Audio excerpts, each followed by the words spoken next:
নমস্কাৰ আজি 30 জুলাই অসমৰ লগতে ভাৰতৰ বিভিন্ন প্ৰান্তৰ পৰা সন্ধিয়াৰ কেইবাটাও খবৰ আহি পৰিছে এই মুহূৰ্তত জনাইছো এটা গুৰুত্বপূৰ্ণ খবৰ জনতাৰ ওপৰত পুনৰবাৰ মাধমাৰ হিমন্ত বিশ্ব শৰ্মাৰ চৰকাৰৰ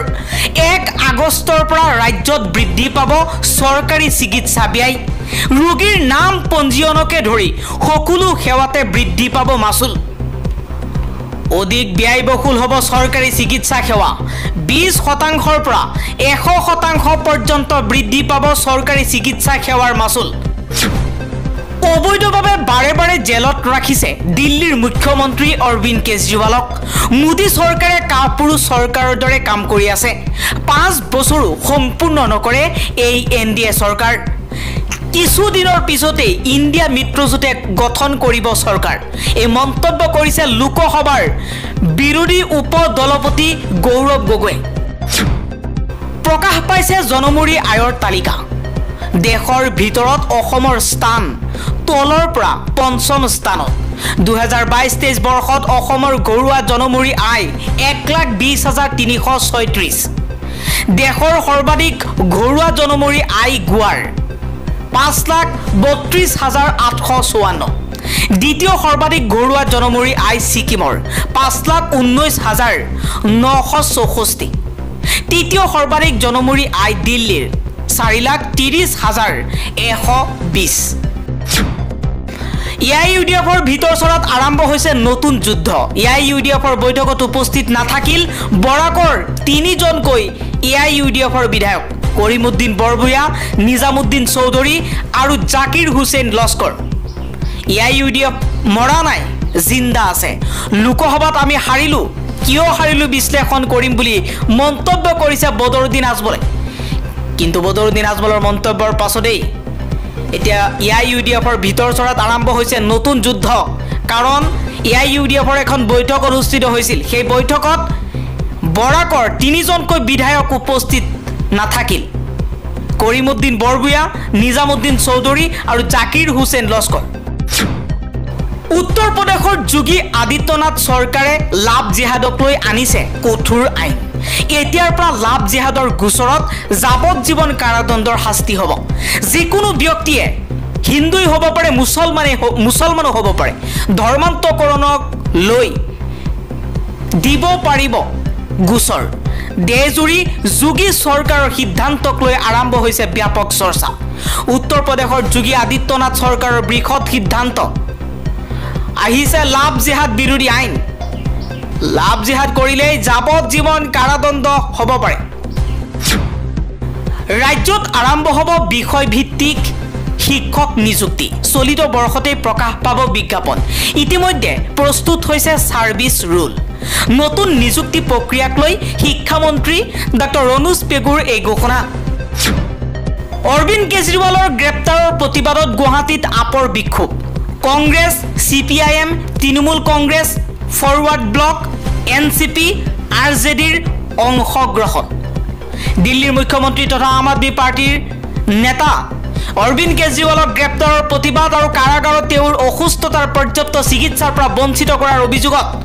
মহানগৰীৰ সচ্চলত বিক্ষোভ কাৰ্যসূচী ৰূপায়ণ কৰিছে আপৰ উপৰি ইণ্ডিয়া জোঁটৰ অংশীদাৰ দলসমূহে আপৰ ৰাজ্যিক সভাপতি ডক্টৰ ভৱেন চৌধুৰীৰ নেতৃত্বত শতাধিক প্ৰতিবাদকাৰীয়ে অংশগ্ৰহণ কৰা বিক্ষোভ কাৰ্যসূচীত ইণ্ডিয়া জোঁটৰ অংশীদাৰ হিচাপে কংগ্ৰেছ CPIM NCP আৰু তৃণমূল কংগ্ৰেছ ফৰৱাৰ্ড ব্লক আৰু RJD দলৰ প্ৰতিনিধিয়ে অংশগ্ৰহণ কৰিছে কাৰ্যসূচীত আপৰ উপৰি ইণ্ডিয়া মিত্ৰজোঁটৰ এগৰাকী জ্যেষ্ঠ নেতা তথা দিল্লীৰ মুখ্যমন্ত্ৰী অৰবিন্দ কেজৰিৱালৰ বিৰুদ্ধে কেন্দ্ৰীয় চৰকাৰে চলোৱা ষড়যন্ত্ৰৰ বিৰুদ্ধে সৰব হৈছে ডক্টৰ ভৱেন চৌধুৰী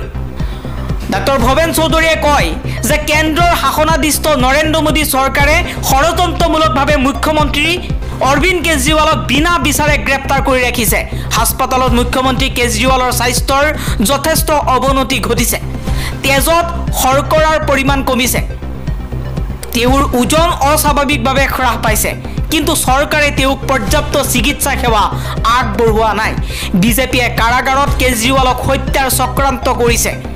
ইডি CBIৰ জৰিয়তে বিৰোধী দলৰ নেতাক নিশেষ কৰিব বিচাৰিছে নৰেন্দ্ৰ মোদীয়ে আজি আমি কেজৰিৱালৰ মুক্তি বিচাৰি প্ৰতিবাদ সাব্যস্ত কৰিছো বুলি মন্তব্য কৰিছে ডাক্তৰ ভৱেন চৌধুৰীয়ে এই মুহূৰ্তত জনাইছো এটা ব্ৰেকিং নিউজ এক ভয়ংকৰ ৰেল দুৰ্ঘটনা পুনৰবাৰ সংঘটিত হৈছে ঝাৰখণ্ডৰ বাৰামবাবু ষ্টেচনৰ সমীপত ৰেল দুৰ্ঘটনা সংঘটিত হৈছে এখন মালবাহী ৰেলৰ সৈতে সংঘৰ্ষ হৈছে হাওৰা মুম্বাই এক্সপ্ৰেছৰ লাইনচ্যুত হৈছে হাওৰা মুম্বাই এক্সপ্ৰেছৰ 18টাকৈ ডবা দুৰ্ঘটনাত দুজনকৈ লোক নিহত হৈছে আৰু আহত হৈছে 150 জনকৈ লোক কেৰেলাৰ ৱাইনাডত প্ৰবল বৰষুণৰ লগতে ভয়ংকৰ ভূমিস্খলনত শিশুসহ 5 জনকৈ লোকৰ মৃত্যু হৈছে কেৰেলাত ঠায়ে ঠায়ে আবদ্ধ হৈছে 100ৰো অধিক লোক অসমৰ নতুন ৰাজ্যপাল হিচাপে নিযুক্ত হৈছে লক্ষ্মণ প্ৰসাদ আচাৰ্য উপস্থিত হৈছে গুৱাহাটীত বিমানবন্দৰত আদৰণি জনাইছে মুখ্যমন্ত্ৰী ডক্টৰ হিমন্ত বিশ্ব শৰ্মা আৰু মন্ত্ৰী চন্দ্ৰমোহন পাটোৱাৰীয়ে অধ্যক্ষ বিশ্বজিৎ দৈমাৰী অসম আৰক্ষীৰ ডিজিপি মুখ্য সচিব আৰু অন্যান্য বিষয়াসকলে অসমৰ নতুন ৰাজ্যপাল লক্ষ্মণ প্ৰসাদ আচাৰ্যক গুৱাহাটীক আদৰণি জনাইছে কেন্দ্ৰীয় চৰকাৰৰ শিক্ষা বিভাগৰ গুৰুত্বপূৰ্ণ সিদ্ধান্ত বিদ্যালয়ৰ সকলো ছাত্ৰ-ছাত্ৰীৰ বাবে 10 দিন হ'ব বেকলিষ্ট নৰেন্দ্ৰ মোদীৰ আত্মবিশ্বাস শেষ কৰি দিছো মোৰ ভাষণৰ সময়ত তেওঁ কেতিয়াও সদনত নাথাকিব লোকসভাত এই মন্তব্য কৰিছে বিৰোধী দলপতি ৰাহুল গান্ধীয়ে কৈছে যে নৰেন্দ্ৰ মোদীৰ যি আত্মবিশ্বাস আছিল সেয়া শেষ কৰি দিছো মোৰ ভাষণৰ সময়ত তেওঁ কেতিয়াও সদনত নাথাকিব 60 কিলোমিটাৰৰ ভিতৰত থকা দুখন টুলগেটৰ এখন বন্ধ কৰি দিয়া হ'ব এই মন্তব্য কৰিছে নীতিন গাডকাৰীয়ে এক ডাঙৰ ঘোষণা কৰিছে যদি 60 কিলোমিটাৰৰ ভিতৰত দুখন টুলগেট আছে তাৰ ভিতৰত এখন থাকিব আৰু এখন বন্ধ কৰি দিয়া হ'ব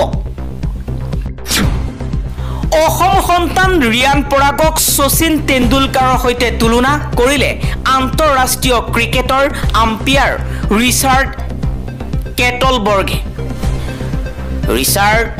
কেটলবৰ্গে টুইট যোগে এই কথা জনাইছে আৰু ৰিয়ান পৰাগক তেওঁ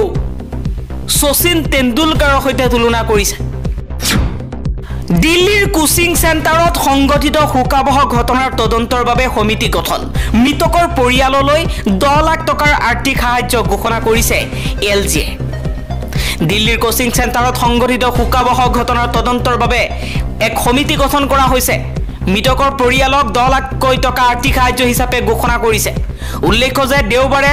ৰাজিন্দৰ নগৰৰ আইএছ কোচিং চেণ্টাৰত বানত 3 গৰাকীকৈ শিক্ষাৰ্থীৰ মৃত্যু হৈছিল